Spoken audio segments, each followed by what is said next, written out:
জয়নিতাই রাধে রাধে। চলে এসেছি দুপুরের খাবার নিয়ে।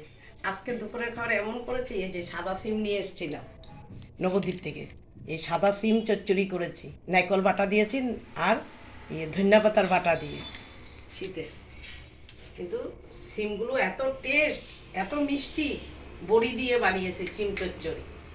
এই যে নারকেল বাটা আর ধনিয়া পাতার বাটা, কাঁচা লঙ্কা, এত টেস্ট লাগে।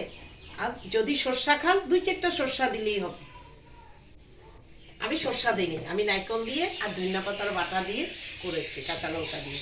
তার সাথে বানিয়েছি 4-5টা শসা ছিল, এই শসা বড়ি দিয়ে করেছি। মুগ ডাল পাঁচফোড়ন যেরকম সম্বাদ দেয়, সেই এরকমই মুগ ডালটাকে সম্বাদ দিয়ে বড়ি দিয়ে শসার চচ্চড়ি করেছি, ভালো লাগে। আর বানিয়েছি পাঁপড় আলু তরকারি। মুগ ডালের পাঁপড় নিয়ে এসেছিলাম, মুগ ডালের পাঁপড় আলু তরকারি করেছি। এই থালে দিয়েছি সাদা ভাতের সাথে। এই আমার থালটা সাজিয়ে নিয়েছি।